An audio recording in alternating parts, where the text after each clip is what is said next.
Good evening viewers. இன்னைக்கு நம்ம யோகா செக்மெண்ட்ல என்ன ஆசனா பார்க்க போறோம் அப்படின்னா சமகோணாசனா.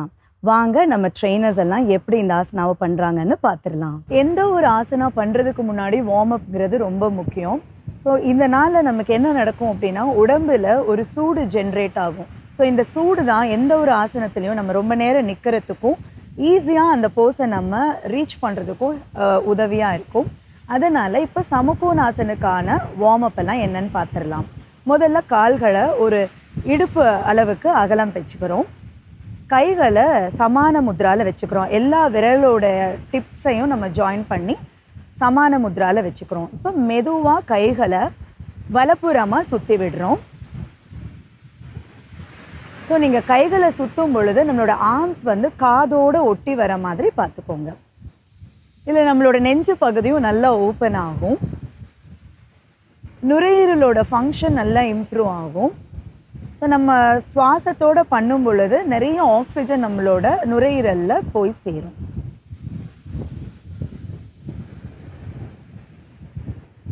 ஒரு வலப்புறமாக ஒரு 4-5 முறை நீங்கள் கைகளை சுற்றிக்கலாம். அதே போல் இடப்புறமாகவும் ரிவர்ஸில் ஒரு 5 முறை நீங்கள் கைகளை சுற்றிக்கலாம்.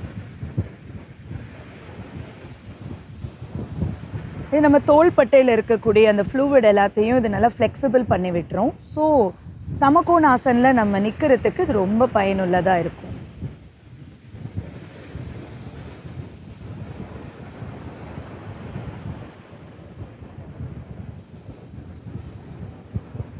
கைகளை சுற்றியாச்சு. அடுத்த வார்ம் அப் நம்ம என்ன பண்ண போகிறோம் அப்படின்னா சைட்ஸில் இடப்பக்கமும் வலப்பக்கமும் நம்ம ஸ்ட்ரெச் பண்ண போகிறோம். கைகளை தோள்பட்டைக்கு நேராக பக்கவாட்டில் வச்சுக்கலாம். கால்கள் ஒரு 2.5 அடி அகலத்தில் நம்ம வச்சுக்க போகிறோம். இப்போ மூச்சை இழுத்துட்டு சென்டரில் நின்றுக்கலாம். மூச்சை விடும் பொழுது நீங்கள் வலப்புறமாக சாயணும். இப்போ இடப்பக்கமாக இருக்க உங்களுடைய இடுப்பு சதையை நீங்கள் அப்சர்வ் பண்ணுங்கள். இப்போ இடப்பக்கம் நீங்கள் சாயும் பொழுது வலப்பக்கமாக இருக்கக்கூடிய நம்மளுடைய அந்த இடுப்பு பகுதியை நீங்கள் அப்சர்வ் பண்ணணும். நல்ல ஒரு ஸ்ட்ரெச் உங்களுக்கு இடது பக்கமும் வலது பக்கமும் தெரியும். மூச்சோடு செய்யும் பொழுது நமக்கு யோகாவில் பிராணிக் ஃப்ளோ அப்படின்னு சொல்லுவோம். உயிர் சக்தியுடைய ஓட்டம் வந்து நல்லா உங்களுக்கு இம்ப்ரூவ் ஆகிறத நீங்கள் ஃபீல் பண்ண முடியும். ஒரு 3-4 முறை நீங்கள் வலப்பக்கமும் இடப்பக்கமும் சைடில் ஸ்ட்ரெச் பண்ணிக்கலாம்.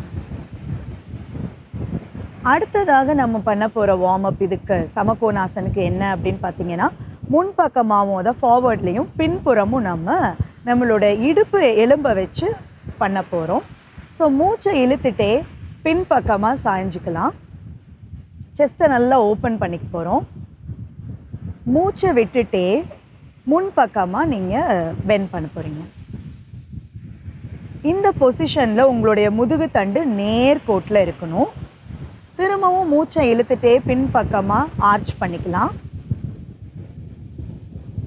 மூச்சை விட்டுட்டே முன்பக்கமாக பெண்ட் பண்ணிக்கோங்க. இந்த போஸையும் நீங்கள் ஒரு 3-4 தடவை பண்ணிட்டீங்க அப்படின்னா இடுப்பு எலும்பும் உங்களுக்கு நல்ல வலுவாகவும் இருக்கும், ஃப்ளெக்சிபிளாகவும் இருக்கும். ஸோ இது எல்லாமே நம்ம சமகோணாசனை ரீச் பண்ணுறதுக்கான வார்ம் அப் எக்ஸசைசஸ். இந்த பயிற்சிகளை பண்ணிவிட்டு நீங்கள் சமகோணாசன் ரீச் பண்ணினீங்க அப்படின்னா நிறைய நேரம் நம்மளால் அந்த போஸில் நிற்க முடியும். அதோட பலன்கள் எல்லாமே நமக்கு நல்லா கிடைக்கும். சமகோணாசன் எப்படி பண்ணுறதுன்னு பார்த்துடலாம். முதல்ல 2 கால்களையும் சேர்த்து வச்சுக்கிறோம். மெதுவாக மூச்சை இழுத்துட்டே கைகள் 2ஐயும் சைட் வேஸ்லேருந்து நமஸ்கார் பொசிஷனுக்கு கொண்டு வந்துடலாம். மெதுவாக மூச்சை இழுத்துட்டே கைகளை உயர்த்திக்கோங்க. மூச்சை விடும் பொழுது நம்மளோட ஹிப்ஸை பின்பக்கமாக புஷ் பண்ணிவிட்டு ஃபார்வர்ட் பெண்ட் பண்ணிக்கணும். முன்பக்கமாக குனிஞ்சு நிற்கிறோம். இதில் நம்மளோட முதுகு தண்டு ஒரே நேர்கோட்டில் இருக்கிற மாதிரி பார்த்துக்கணும். தலை, கழுத்து, முதுகு தண்டு 3 ஒரே நேர்கோட்டில் இருக்கணும். நம்மளோட ஆர்ம்ஸ் வந்து காதை ஒட்டுனா அப்படி வச்சுக்கணும். இதில் எவ்வளோ மூச்சு நம்மளால் குறைஞ்சது ஒரு 5-10 மூச்சு வரைக்கும் இருக்கிறதுக்கு ட்ரை பண்ணலாம். 5 மூச்சு முடிஞ்சதுக்கு அப்புறமா மெதுவாக மூச்சை இழுத்துட்டே கைகளையும் உயர்த்தி முதுகு தண்டை நேர் பண்ணிக்கலாம். மூச்சை விடும் பொழுது கைகளையும் மெதுவாக கீழே கொண்டு வந்துருங்க. இப்போ நார்மல் பொசிஷனுக்கு வந்துடலாம். இந்த சமகோணாசனாவை எப்படி செய்யறதுன்னு கற்றுக்கிட்டோம். இப்போ இதிலிருந்து கிடைக்கக்கூடிய பெனிஃபிட்ஸ் எல்லாம் என்னென்னு பார்த்துடலாம். முதல்ல சமகோணாசன் அப்படின்னாலே அதோட பேரே உங்களுக்கு தெரியும், பாடியை நம்ம சமமாக வச்சு நிற்கிறது. ஸோ பேலன்ஸ் அப்படின்னு அர்த்தம். ஸோ பாடி நல்லா பேலன்ஸ் ஆகிறதுக்கு இந்த போஸ் ரொம்ப முக்கியங்க.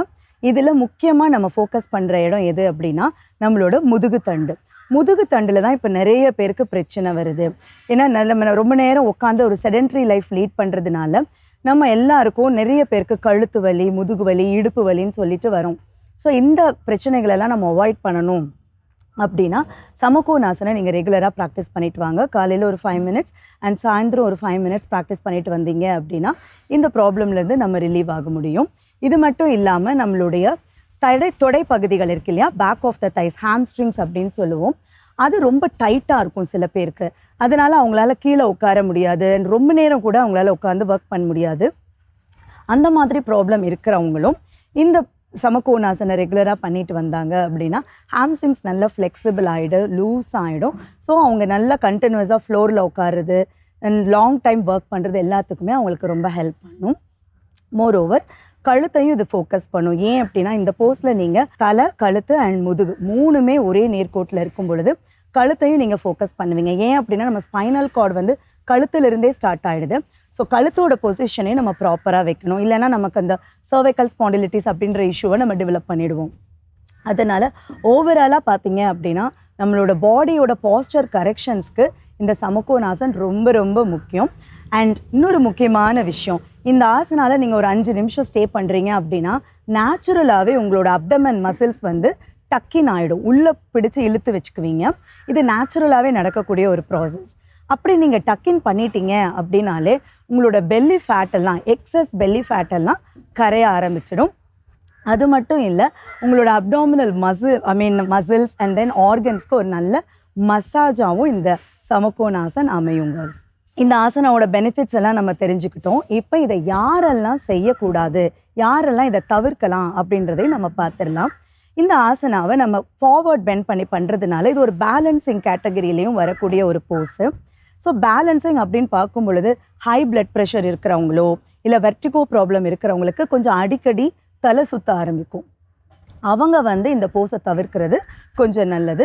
அண்ட் ஹார்ட் டிசீசஸ் யாருக்கான இருதயம் சம்மந்தப்பட்ட நோய்கள் இருக்குது அப்படின்னாலும் அவங்களுமே இந்த போஸை தவிர்த்திடலாம். மற்றபடி யாருக்காவது ஏதாவது ப்ராப்ளம் இருக்குது ஆனால் செய்யணும்னு ஆசைப்பட்டீங்க அப்படின்னா டாக்டரோட கன்சர்ன் வாங்கிட்டு ஒரு ப்ராப்பரான யோகா ட்ரெயினரோட கைடன்ஸோட நீங்கள் செய்ய ஆரம்பிக்கலாம். என்ன நேயர்களே, இன்றைக்கி சமகோணாசன் எப்படி செய்கிறது, அதோட பெனிஃபிட்ஸ் என்ன, யாரெல்லாம் இதை தவிர்க்கலாம் அப்படின்றது எல்லாமே நம்ம இன்றைக்கி பார்த்தோம். இன்னொரு நாள் இன்னொரு ஆசனாவோடு நான் உங்களை சந்திக்கிறேன். நன்றி, வணக்கம்.